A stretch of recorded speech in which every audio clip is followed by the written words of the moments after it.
السلام عليكم ورحمة الله وبركاته. احنا اسود الزمالك ودي اخبار الزمالك. يلا بينا على بداية الاخبار، بس قبل ما نبدأ يلا بينا نصلي على النبي.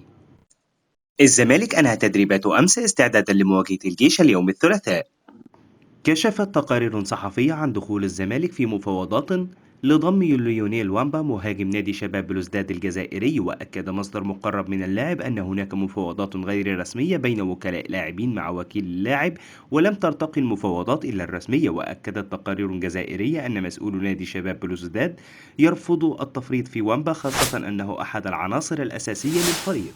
أعلنت لجنة الحكام بالاتحاد المصري لكرة القدم عن طاقم حكام مواجهة الزمالك وطلائع الجيش في بطولة الدوري المصري الممتاز، وجاء طاقم حكام المباراة كالتالي: محمد الحنفي حكما للساحة، شريف عبد الله مساعد أول، وأحمد رشدي مساعد ثاني، محمود منصور حكما رابعا، محمود بسيوني حكم فار، أحمد لطفي مساعد حكم فار.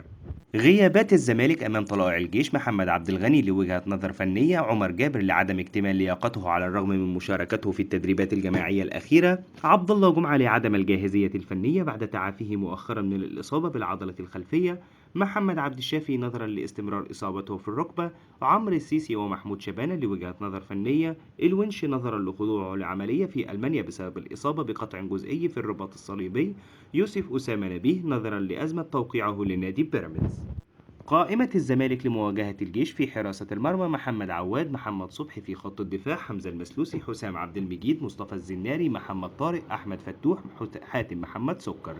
وفي خط الوسط: نبيل عماد دونجا، محمد أشرف رؤى، سيد عبد الله نيمار، سيف فاروق جعفر، أحمد بالحاج، محمود عبد الرازق شيكابالا، وأحمد سيد زيزو، إبراهيم نداي، مصطفى شلبي. وفي خط الهجوم: سيف الدين الجزيري وناصر منسي وسامسون إيكينولا.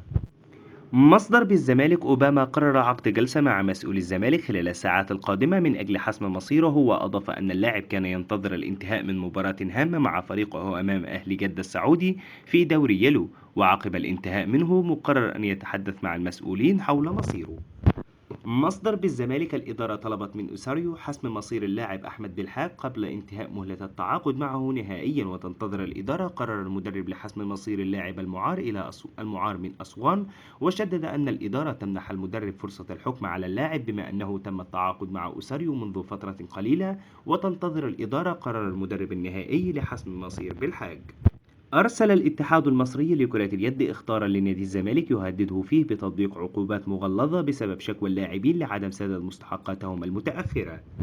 مصدر بالزمالك ردا على خطاب اتحاد اليد: الجميع يعلم ما يمر به الزمالك، هل لدينا الأموال ونرفض صرفها للاعبين؟ وتابع: تواصلنا مع وزير الرياضة لحل أزمة الحجز على الأرصدة، الأمور تزداد سوءا ونعلم أن القادم أسوأ، لأن ما يحدث في النادي حاليا أمر صعب على الجميع، وأتم فريق الكرة أيضا مهدد بوقف القيد، وليس اليد فقط، يجب أن يتحرك الجميع لحل أزمة الحجز على أموال النادي.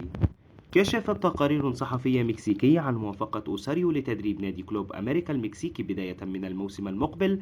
وذكرت صحيفة الفيت بوليورو المكسيكية أن أوساريو ما زال المرشح رقم واحد لتدريب فريق كلوب أمريكا المكسيكي.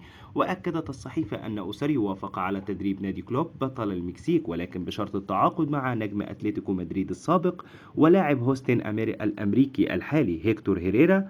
وأشارت الصحيفة أن أوساريو اشترط التعاقد مع هيكتور بيريرا لأنه من اللاعبين المقربين له، وكان يعتمد عليه كثيرا في فترة قيادته منتخب المكسيك، ويعتبر من الأوراق الرابحة. خالد الغندور: اتحاد الكرة فتح باب القيد للأهلي في 2017 بحجة أنه يمثل مصر، وقال أن الأمر بشكل استثنائي وتم إيجاد مخرج للأمر. وأضاف: عندما يطلب نادي الزمالك حقه مثل الأهلي يتم الرفض، ويقال أن هناك لوائح وقوانين، والدليل تصريحات مجدي عبد الغني عضو اتحاد الكرة حينها. وأتم الأهلي عندما رغب في فتح القيد تم عمل قصص وحكايات من أجل قيد صفقاته الجديدة، ولكن أمام الزمالك يتم غلق الباب.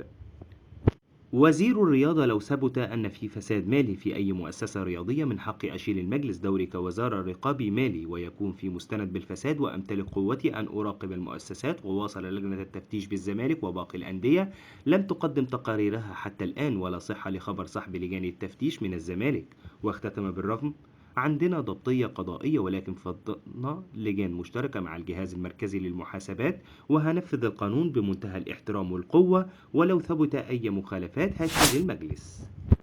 وزير الرياضة: لا توجد أي مجاملة سواء للنادي الأهلي أو الزمالك ولا ننحاز لأي نادي ضد الآخر. الوزارة تدعم جميع الأندية الشعبية والاستثمارية، وتطرق سهلت الإجراءات الخاصة بالنادي الأهلي من أجل تأسيس شركته، والنادي له حق في طرح أسهم بنظام التقنين في شركة الكرة الخاصة بالقلعة الحمراء. وأضاف: تم دعم الزمالك والأهلي بمبلغ 5 مليون جنيه لكل منهما خلال أزمة كورونا.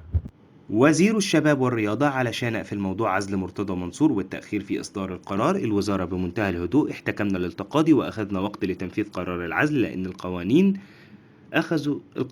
أخذوا وقتهم لدراسة الأمر دون الضغط على المؤسسة. وأضاف: أنا لا أنظر للأشخاص بل أهتم بالمؤسسة علشان نحافظ على المكان، ومثل ما حافظنا على الأهلي سابقا حاولنا نحافظ على الزمالك. وشدد: حافظنا على مجلس إدارة الزمالك، أرسلنا له قرارا بالعزل وتنفيذ القانون، والمستشار مرتضى من تلقاء نفسه دون ضغط عمل مؤتمر وقال أنا مش موجود وبنفذ القانون. ومجلس الإدارة أرسل خطاب: إحنا منفذين للحكم وتلبية للحكم، رئيس النادي مش موجود ومجلس الإدارة بيدير وأرضى، فلازم حد يدير النادي. الآن الإدارة هي مسؤولية ضمنية على المجلس، والمجلس في اجتماعات بينهم وبين المديرية بشأن من يتولى رئاسة الزمالك، وواجب عليهم اختيار نظام الإدارة لحين انعقاد الجمعية العمومية في شهر يوليو المقبل. مش كل شوية نحل وندير. واختتم مجلس إدارة الزمالك: عندهم حمل الله يعينهم، احنا مش بندير الزمالك، ده دور مجلس الإدارة، لن أتدخل كوزارة في اختيارات الجمعية العمومية لأي نادي. وزير الرياضة: تم دراسة الموقف القانوني لرئيس الزمالك المعزول في مدى قانونية ترشيحه بالانتخابات المقبلة، وحتى الآن من حق رئيس الزمالك المعزول خوض الانتخابات المقبلة لأنه نفذ حكم مقيد للحريات وليس مخلا بالشرف. محمد فاروق: الزمالك يبحث عن مهاجم لدعم خط الهجوم الموسم المقبل، وفي مصر الموضوع صعب لندرة اللاعبين المميزين في هذا المركز. وأضاف: هناك 3 لاعبين مرشحين للانضمام للزمالك، وهم مكابي لاعب الهلال السوداني، وكذلك أيمن محيوس لاعب اتحاد العاصمة الجزائري، بالإضافة لوليد أزارو لاعب عجمان الإماراتي الذي رشحه أحد وكلاء اللاعبين للانضمام للزمالك بداية الموسم المقبل. بس كده، هي دي كل الاخبار اللي كانت معانا النهارده عن نادي الزمالك. اتمنى الفقره تكون خفيفه على قلبكم. ادعمونا بلايك الفيديو وسبسكرايب للقناه، ومتشكر ليكم جدا على دعمكم. لو عندكم اي ملحوظه سيبوها لنا في التعليقات. سلام.